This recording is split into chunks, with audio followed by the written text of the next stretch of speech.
നമസ്കാരം. മലയാളി വാർത്തയിലേക്ക് സ്വാഗതം. ഇന്ത്യക്ക് ലോകകപ്പ് നേടിത്തന്ന സഞ്ജുവിനെ സെലക്ടർമാർ മറന്നു. ഇന്ത്യൻ ടീമിൽ പലപ്പോഴും ബെഞ്ചിലിരിക്കേണ്ടി വന്നിരുന്നതിന്റെയും ബാറ്റിംഗിൽ സ്ഥിരതയില്ലെന്നുള്ള വിമർശനങ്ങളോടും പ്രതികരിച്ച മലയാളി ക്രിക്കറ്റ് താരം സഞ്ജു സാംസൺ രംഗത്ത്. 2020 ലോകകപ്പിന് മുൻപ് തന്നെ മറ്റുള്ളവരുടെ അഭിപ്രായങ്ങളെക്കുറിച്ച് ആകുലപ്പെടുന്നത് നിർത്താനും സ്വന്തം ഇഷ്ടപ്രകാരം ക്രിക്കറ്റ് കളിക്കാനും താൻ തീരുമാനിച്ചിരുന്നതായി സഞ്ജു പറയുന്നു. ടീമിൽ ഇടം കിട്ടാൻ മത്സരപ്പാച്ചിലുകളുടെ ഭാഗമാകാൻ താല്പര്യമില്ലെന്നും സ്വന്തം ഉൾവിളികളെ തുടർന്നും വിശ്വസിക്കുന്നുവെന്നും താരം കൂട്ടിച്ചേർത്തു. ഈ വർഷം ആദ്യം ഇന്ത്യ 2020 ലോകകപ്പ് കിരീടം നിലനിർത്തിയപ്പോൾ തുടർച്ചയായി 3 അർദ്ധ സെഞ്ചുറികൾ നേടിയ സഞ്ജുവിനെ അയർലൻഡ്, ഇംഗ്ലണ്ട് പരമ്പരകളിലെ ഫോം ഇല്ലായ്മയെ തുടർന്ന് പിന്നീട് നടന്ന സിംബാബ്വെ പര്യടനത്തിൽ നിന്ന് ഒഴിവാക്കിയിരുന്നു. നമ്മുടെ നാട്ടിൽ നിരന്തരമായ ഒരു എലിപ്പന്തയം നിലനിൽക്കുന്നുണ്ട് എന്ന് ഞാൻ മനസ്സിലാക്കി. 2026 2020 ലോകകപ്പിന് മുൻപ് തന്നെ ഇതിന്റെ ഭാഗമാകേണ്ടതില്ലെന്ന് ഞാൻ തീരുമാനിച്ചു. എനിക്ക് കളി ആസ്വദിക്കണം എന്ന് മാത്രമേ ഉള്ളൂ. ദൈവാനുഗ്രഹത്താൽ ഞാൻ ഒരുപാട് കാര്യങ്ങൾ കൈവരിച്ചു. എനിക്കിപ്പോൾ 31 വയസ്സായി. ഇനി കുറച്ച് വർഷങ്ങൾ കൂടി ബാക്കിയുണ്ട്. അതിനാൽ എന്റെ സ്വന്തം ഇഷ്ടപ്രകാരം കളിക്കാൻ ഞാൻ തീരുമാനിച്ചു. ഞാൻ എങ്ങനെ ബാറ്റ് ചെയ്യണമെന്നോ എന്ത് ചെയ്യണമെന്നോ ആരും എന്നോട് പറയേണ്ടതില്ല. സഞ്ജുവിനെ കുറിച്ച് സഞ്ജു തന്നെ തീരുമാനിക്കും എന്നാണ് സഞ്ജു സാംസൺ പറയുന്നത്. എല്ലാ ബഹുമാനത്തോടു കൂടിയും പറയട്ടെ, ഞാൻ കളിക്കും, കളി ആസ്വദിക്കും, ഒരു നല്ല സഹതാരമായിരിക്കും, ടീമിനെ പിന്തുണയ്ക്കും. പക്ഷെ ഞാനത് എന്റെ രീതിയിൽ ചെയ്യും. 2024 ലോകകപ്പിന് ശേഷം 2026 ലോകകപ്പിൽ കളിക്കുമെന്ന് ഞാൻ പ്രതീക്ഷിച്ചതേ ഇല്ല.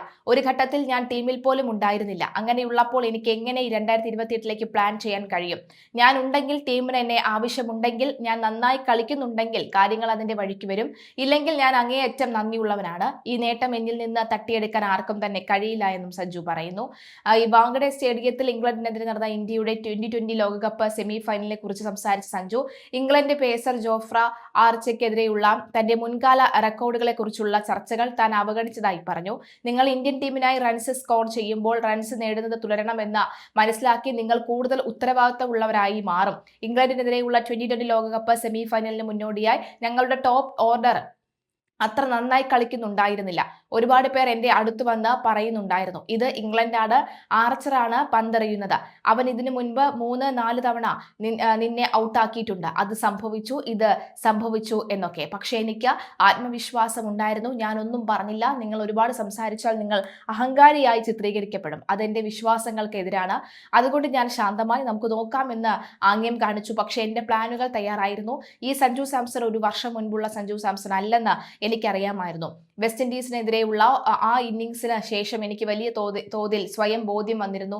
എന്നെക്കുറിച്ച് എനിക്ക് പൂർണ്ണ ഉറപ്പുണ്ടായിരുന്നു. അവിടെ സംശയങ്ങൾക്ക് സ്ഥാനമില്ലായിരുന്നു. എന്റെ രാജ്യത്തിനായി ഞാൻ അത് ചെയ്യാൻ പോവുകയായിരുന്നു. അതിനെ തടയാൻ ആർക്കും കഴിയില്ലായിരുന്നു. ന്യൂസിലാൻഡിനെതിരെയുള്ള ലോകകപ്പ് ഫൈനലിനെ കുറിച്ച് ഓർത്തെടുത്ത സഞ്ജു, ടൂർണമെന്റിൽ ടീമിന്റെ പ്രധാന റൺ വേട്ടക്കാരനായ ശേഷം ഇന്ത്യയുടെ ബാറ്റിംഗ് മുന്നോട്ട് കൊണ്ടുപോകാനുള്ള ഉത്തരവാദിത്വം തനിക്ക് അനുഭവപ്പെട്ടിരുന്നതായി പറഞ്ഞു. ഞാൻ പഠിച്ച ഒരു കാര്യം, നമ്മൾക്ക് എപ്പോഴും ഫോം നിയന്ത്രിക്കാൻ കഴിയില്ല എന്നതാണ്. ഫോം വരും പോകും. ആ സമയത്ത് ഞങ്ങളുടെ ടീം സെറ്റപ്പിൽ റൺസ് നേടുന്നത് ഞാനായിരുന്നു. മറുഭാഗത്തുള്ള മറ്റുള്ളവരും സംഭാവന നൽകുന്നുണ്ടായിരുന്നു. എങ്കിലും റൺസ് കണ്ടെത്താനുള്ള ഭൂരിഭാഗം ചുമതലയും എനിക്കായിരുന്നു. ന്യൂസിലാൻഡിനെതിരായ ലോകകപ്പ് ഫൈനലിൽ പ്രധാന റൺ സ്കോറർ എന്ന ഉത്തരവാദിത്തം എനിക്ക് അനുഭവിക്കാൻ കഴിയുമായിരുന്നു. ഞാൻ എന്നെ തന്നെ ഓർമ്മിപ്പിച്ചു കൊണ്ടിരുന്നു, സഞ്ജു, നിനക്കാണ് ഉത്തരവാദിത്തം, നിനക്ക് മുന്നോട്ട് പോകേണ്ടതുണ്ട്, നീ അവസാനം വരെ അവിടെ ക്രീസിൽ തുടരുകയും രാജ്യത്തിനായി കളി ജയിപ്പിച്ചും അവസാനിപ്പിക്കുകയും വേണം. ആ ചിന്ത ഇന്നിംഗ്സിലുടനീളം എന്നെ ശ്രദ്ധ കേന്ദ്രീകരിക്കാൻ സഹായിച്ചു എന്ന് സഞ്ജു വിശദീകരിച്ചു. അതേസമയം മോശം ഫോമിൽ തുടരുമ്പോഴും അഭിഷേക് ശർമ്മയെ ഇന്ത്യ 2020 പ്ലേയിങ് 11-ൽ നിലനിർത്തുന്നതിനെതിരെ രൂക്ഷ വിമർശനവുമായി ഇന്ത്യൻ താരം ഹനുമാൻ വിഹാരി മുന്നിൽ.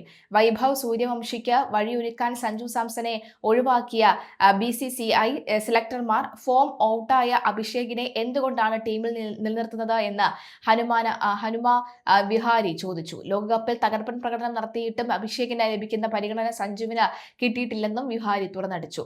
ലോകകപ്പിന് മുൻപ് സഞ്ജു സാംസൺ 5 മത്സരങ്ങളിൽ മികച്ച പ്രകടനം നടത്തിയിരുന്നില്ല. തുടർന്ന് അദ്ദേഹത്തിന് പ്ലേയിങ് 11-ൽ നിന്ന് സ്ഥാനം നഷ്ടമായി. ഈ ടൂർണമെന്റുകളിൽ അഭിഷേക് എത്ര റൺസാണ് നേടിയത്? UK പരമ്പരയിൽ ഒരു അർദ്ധ സെഞ്ചുറി ഒഴികെ മറ്റ് പ്രകടനങ്ങളില്ല. 20-30 റൺസില്ല. അവസാന 8 മത്സരങ്ങളിൽ നിന്ന് ഒരു അർദ്ധ സെഞ്ചുറി മാത്രമാണ് അഭിഷേകിനുള്ളത്. ലോകകപ്പിലെ പ്രകടനം കൂടി നോക്കിയാൽ അവസാനം 18 മത്സരങ്ങളിൽ 3 അർദ്ധ സെഞ്ചുറികൾ വിഹാരി വ്യക്തമാക്കി. ലോകകപ്പിൽ എത്ര മത്സരങ്ങളാണ് സഞ്ജു കളിച്ചത്? 3 എണ്ണം. അതിൽ 3 അർദ്ധ സെഞ്ചുറികൾ. അഭിഷേകിന്റെ 5 മത്സരങ്ങളിലെ ഉയർന്ന സ്കോർ 16 ആണ്. അതിനെക്കുറിച്ച് എന്താണ് ആരും സംസാരിക്കാത്തത്? സഞ്ജുവിന്റെ കാര്യം വരുമ്പോൾ മാത്രം അദ്ദേഹത്തിന് സ്ഥിരതയില്ലെന്നും പറയുന്നു. അത് ശരിയാണ്. പക്ഷേ സഞ്ജുവിൻ്റെതായ ദിവസം ദിവസങ്ങളിൽ എത്ര സമ്മർദ്ദമുള്ള കളിയായെങ്കിലും സഞ്ജു ജയിപ്പിച്ചിരിക്കും. അഭിഷേകിന് ഒരുപാട് ഹൈപ്പ് ലഭിക്കുന്നുണ്ട്. സഞ്ജുവും അത്ര തന്നെ പ്രധാനപ്പെട്ട ആളാണ്.